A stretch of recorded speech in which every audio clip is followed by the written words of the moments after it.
اصحابي صباح الخير عليكم. حلقه جديده من حلقات شقاوتنا شقاوة شطار. النهارده يوم جديد، مغامرات جديده، وكمان فقرات احلى واحلى من اللي بنشوفها مع بعض دايما. النهارده كمان هيكون معايا اصحابي اللي هيشاركوني فقراتي. خلونا نبدا على طول دلوقتي مع شقاوتنا شقاوة شطار.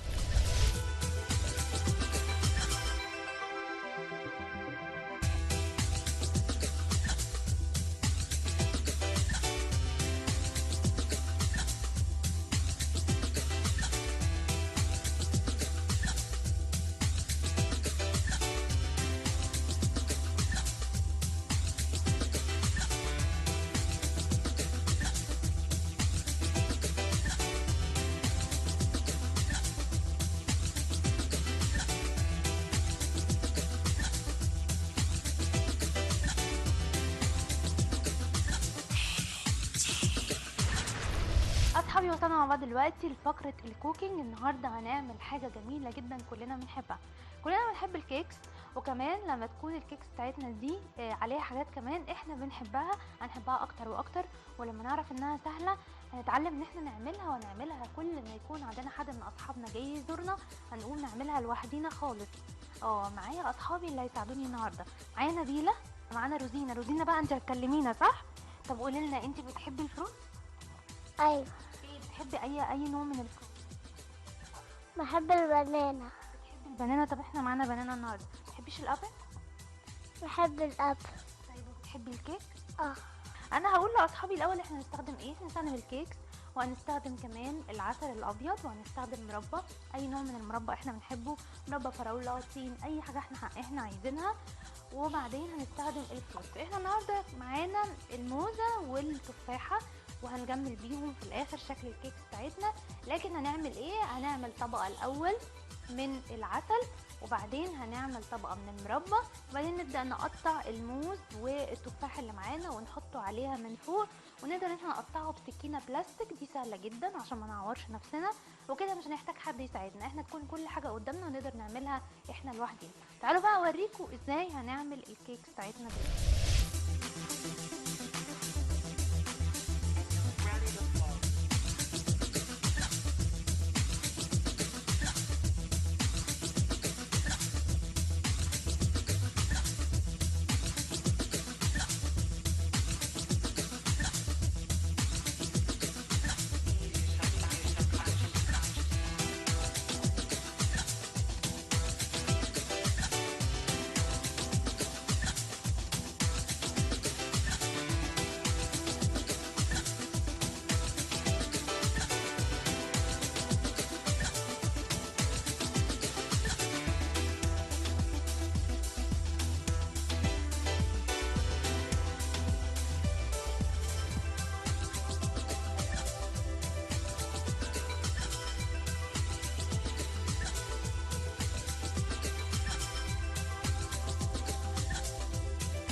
اصحابي احنا كده خلصنا مع بعض الكيكس اللي احنا عملناها النهارده. جبنا الكيكس حطيناها جنب بعض، يعني خليناهم كلهم تقريبا زي شكل واحد، وبعدين حطينا عليهم طبقه عسل ابيض، وحطينا عليهم بعد كده طبقه مربى باي نوع احنا بنحبه، اي نوع موجود عندنا في البيت.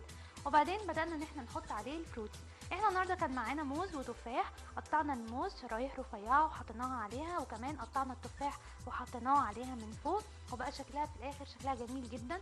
نقدر ان احنا نعملها في البيت بمنتهى السهوله طالما كل حاجه موجوده عندنا. نستخدم بس سكينه بلاستيك عشان نقطع بيها الفروتس بتاعتنا. اصحابي اللي معايا قرروا ان هم يبداوا على طول ياكلوا من الكيكس اللي معانا، وكمان هياكلوا الفروتس. هم خلاص كل واحد اخد جزء من التفاحه وبدا ان هو ياكلها، وكمان هديهم الموزه. وكمان هم مبسوطين جدا ان احنا عملنا الحاجه اللي احنا عملناها النهارده دي، لان دي وجبه غذائيه متكامله نقدر ناكلها في اي وقت، وممكن نعملها لما نكون عازمين حد من اصحابنا عندنا. ممكن كمان نفطر بيها او ناكلها سناكس في نص اليوم بين الوجبات، هتبقى حاجه مسليه جدا. وكمان ماما هتفرح بينا جدا ان احنا بنعمل حاجه بايدينا.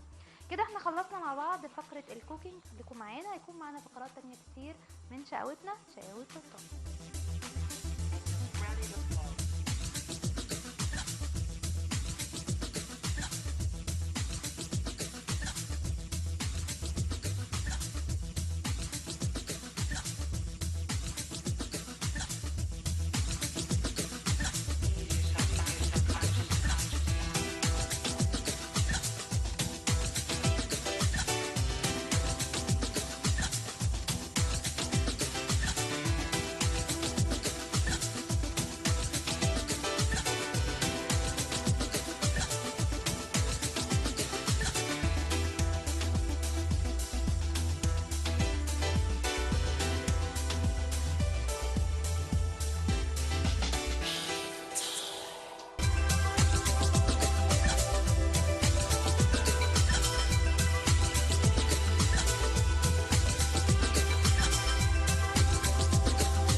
اصحابي وصلنا معاكم دلوقتي لفقره الهاند كرافت. النهارده هنعمل لكم حاجه جميله جدا، شكل كلنا بنحبه دايما بيكون في الاوضه عندنا، وممكن كمان يكون عندنا في الكلاس.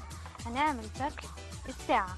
طبعا الساعه احنا بنعرف بيها الوقت، ومهم جدا تكون موجوده في الاوضه بتاعتنا او موجوده في اي مكان احنا قاعدين فيه عشان نبقى عارفين الساعه كام.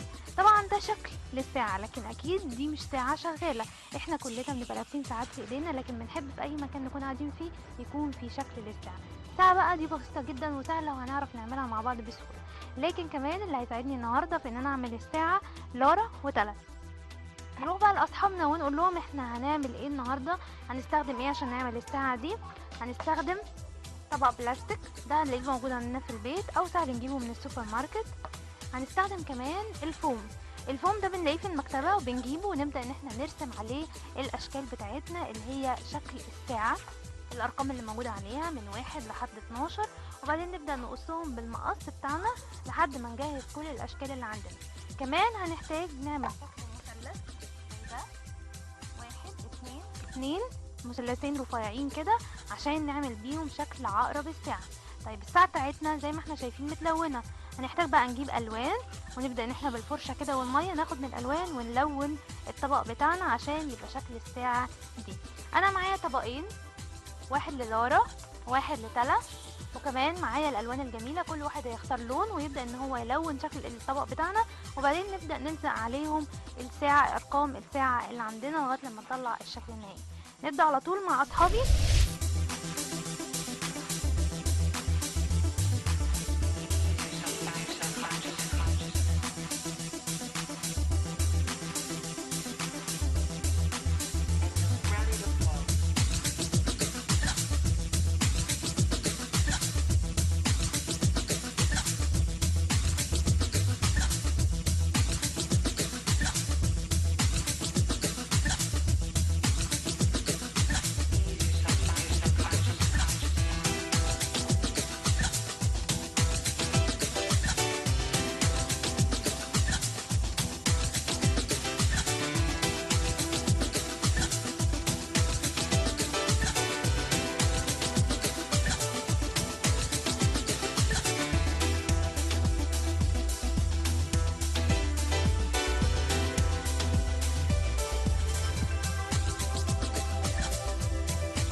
كده خلصنا مع بعض شكل الساعة اللي احنا قلنا لكم عليها، حاجات كلها بسيطة وسهلة. الطبق البلاستيك هنلاقيه في البيت، والفوم هنبدأ نكتب عليه الأرقام من 1 ل 12، وبعدين نبدأ ان احنا نلزقها بالجلو. لونا الأول الأرضية بأي لون احنا حابينه من الألوان بتاعتنا اللي كمان هتليق على الديكور اللي هنحط فيه الساعة بتاعتنا، وبعدين نبدأ ان احنا نلزق الأرقام زي ما احنا شايفين كده، زي ما لارا عملت وتلا كمان، وقدروا ان هم يعملوا لنا شكل الساعة الجميل. نقدر ان احنا نحطه عندنا بقى في اوضتنا، في الكلاس، ممكن نديه لحد من اصحابنا هدية احنا عاملينها بنفسنا، شكلها جميل جدا وبسيطة جدا. كده احنا خلصنا مع بعض دلوقتي فقرة الهاند كرافت. خليكم معانا، هيكون معانا فقرات تانية كتير من شقاوتنا، شقاوة شطار.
اصحابي احنا وصلنا معاكم دلوقتي لفقرة الستوري. معانا ستوري النهارده جميلة بتتكلم عن دودو. دودو والاصدقاء حكايتهم النهارده هنعرفها، هنعرف ايه حكاية دودو واصحابه، وهنعرف قد ايه اصحابه بيحبوه عن طريق الحدوتة اللي معانا النهارده. كمان معانا اصحابنا، معانا تاليا ومعانا حنين اللي هيسمعوا معانا الحدوتة بتاعتنا. نحكي حدوث بقى دودو والاصدقاء، ونعرف مين هو دودو ومين هم اصحابه اللي بنتكلم عليهم. الصبح بدري طيور النورس اتجمعت في الحقل اللي هيكون موجود فيه دودو، وله ابو فصادة واقف وعمال يتنطط وعمال يقول بصوت عالي: انت فين يا دودو يا حبيبي، يا حبيبي يا دودو، انا مش لاقيك، انت فين، انا بدور عليك، انت موجود فين، قلقتني عليك يا دودو. الغراب كان عمال يطير يطير يطير في دواير فوق الحقل، هو عمال يصرخ ويزعق يزعق ويرفرف بجناحاته ويقول: كاك كاك، ده دودو ضاع، احنا بندور على دودو ومش لاقيينه. النورس ضحك وعمال يسقف بجناحه وعمال يغني ويتمايل ويقول: يا دودو يا حبيبي، اظهر وبان، اظهر وبان عليك الامان. صرخ طبعا ابو فصادة، صرخ بصوت عالي وقعد يقول للغراب: انت بتعمل ايه؟ والنورس انت بتعمل ايه؟ انتوا بتهزروا، انتوا بتعملوا ايه؟ انتوا مش عارفين اللي انتوا بتقولوه دوت ان هو غلط؟ انتوا مش عارفين ان دودو صاحبنا ضاع واحنا مش لاقيينه وعمالين ندور عليه؟ احنا جينا الصبح بدري لقينا دودو مش موجود، عمالين ندور عليه في كل مكان ومش لاقيينه. يبقى دودو فين؟ يبقى دودو ضاع، ودودو ده صاحبنا واحنا ما نقدرش نستغنى عنه. ازاي دودو نصحى من النوم كده نلاقيه مش موجود؟ ازاي ما بقاش موجود في الحقل ومش عارفين يتصرفوا؟ ده صاحبهم، وفي الحالة دي لازم يدوروا عليه في كل مكان، لازم تكون حركتهم سريعة عشان يدوروا على دودو ويلاقوه. قعد الغراب يبص لابو فصادة، وابو فصادة يبص للغراب، وكل واحد فيهم يهز راسه ويفكر: هندور عليه فين؟ هندور عليه فين؟ لازم ندور بسرعة وندور في كل مكان عشان نلاقيه. هو صاحبنا دودو ده احنا بنحبه، ما ينفعش كده ما نلاقيهوش مرة واحدة ونلاقيه ضاع. وبعد كده فكروا، قالوا: يمكن راح جنينة الحيوانات، احتمال يكون راح جنينة الحيوانات، خصوصا ان احنا عارفين ان الاسد ده صاحبه وان هو بيحبه، وان دودو دايما كان بيقول ان الاسد صاحبه وهو حابب ان هو يقعد معاه وبيعتز جدا بصداقته. راحوا واخدين بعضهم بسرعة بسرعة بسرعة وراحوا طايرين مرة واحدة ورايحين على جنينة الحيوانات.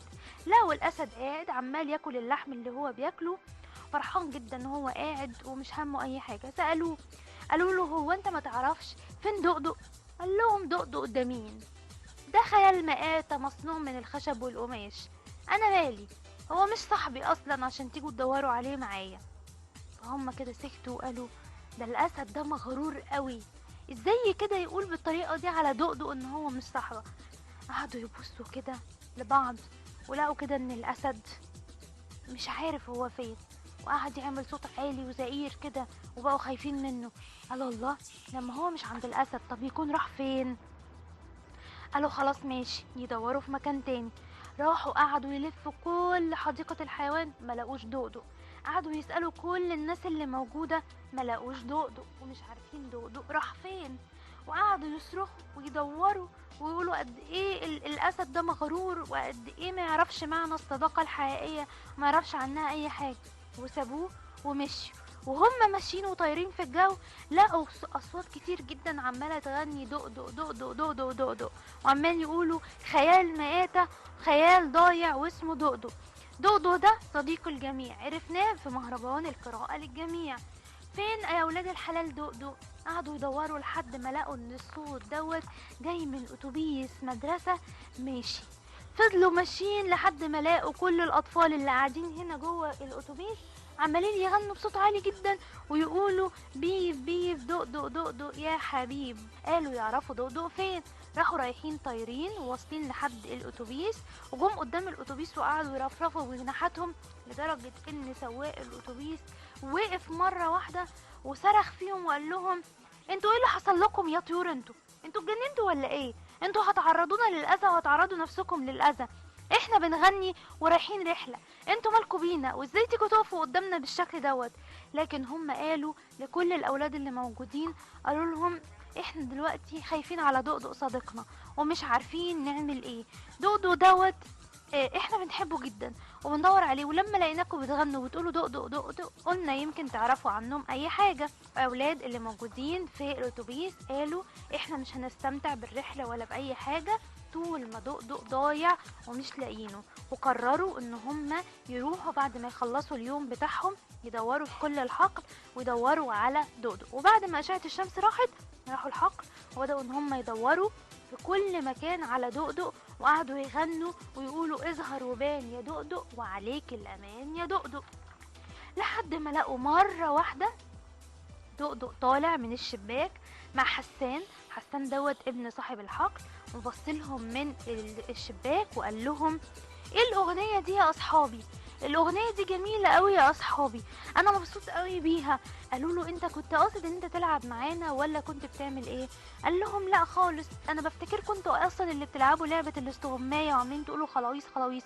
قالوا له لا، احنا جينا الصبح لقيناك مش موجود في المكان اللي انت بتقف فيه، فكنا زعلانين جدا وقعدنا ندور عليك في كل مكان، وقعدنا نلعب العاب كتير عشان نلاقيك، ولغايه لما لقينا اصحابنا دول اللي قالوا ان هم هيساعدونا لغايه لما نلاقيك. قال لهم بقى انا النهارده قعدت مع حسان واتفرجنا على التلفزيون، وكنت فرحان جدا النهارده، وفرحان اكتر ان انتوا خفتوا عليا وقعدتوا تدوروا عليا في كل مكان، وان انتوا غنيتولي الاغنيه دي، اغنيه دقدق يا دقدق يا دقدق يا اجمل خيال مآتة. وكان فرحان جدا بيهم دقدق، وفي نفس الوقت حسان كان فرحان ان دقدق ليه اصحاب بيخافوا عليه وبيدوروا عليه في كل مكان. كده خلصت الحدوته بتاعتنا، حكايتنا حكايه دقدق والاصدقاء. عرفنا حكايه دقدق مين هو، وعرفنا كمان مين هم اصحابه اللي كانوا بيدوروا عليه. اتعلمنا منها حاجه مهمه جدا، ان يكون لنا اصدقاء حقيقيين يكونوا بيحبونا ونكون بنحبهم، ولما نغيب عنهم يدوروا علينا ويحاولوا يلاقونا في كل مكان، لان احنا كده هنحس بقيمه صداقتنا ليهم.